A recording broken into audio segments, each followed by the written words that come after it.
Тема расклада сегодня — любовный треугольник. Вы, ваш мужчина и еще кто-то. Подумайте о своем мужчине. Соскучилась я по классической колоде. Взяла сегодня ее для разбора. Давайте смотреть, в какой роли сейчас находится он, в какой роли находитесь вы, в какой роли находится его другая половинка. Он в роли восьмерки кубков, он пытается уйти от переизбытка чувств и эмоций. Видимо, он прячется и от вас, и от второй своей девушки, жены или еще кто-то, неважно, от другой женщины.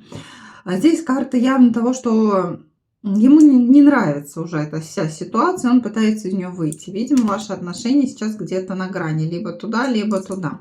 Вы выходите в роли иерофанта, вы пытаетесь его призвать к каким-то морально-этическим нормам, что вы, вероятно, хотите с ним серьезных отношений, хотите с ним семью, брак, детей, хотите такое уже крепкое, плотное общение с ним.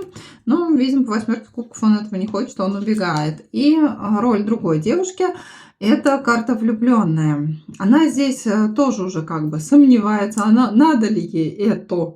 Но она остается в этом партнерстве. И здесь я бы сказала, что и ваш товарищ тоже сомневается. Он не знает, с кем остаться, потому что карта на нее выходит. То есть он думает, а с ней ли остаться или с вами. То есть здесь человек немножечко в таком эмоциональном напряжении находится. Он не понимает на самом деле, чего сам хочет и в какую сторону он двигаться. Давайте посмотрим, каких отношений он хочет с вами.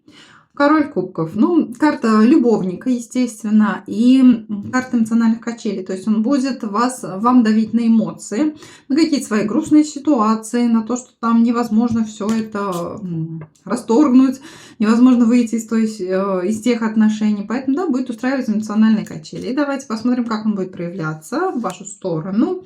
По десятке кубков.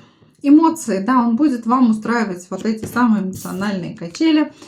То хочу, то люблю, то буду с тобой, то не буду с тобой. То есть подумайте, нужен ли вам такой интересный мужчина. Если хотите глубже разобраться в этой ситуации, приходите на консультацию, записаться можно в Telegram Макс, либо здесь в комментариях оставить о себе информацию, что вам интересна тема расклада.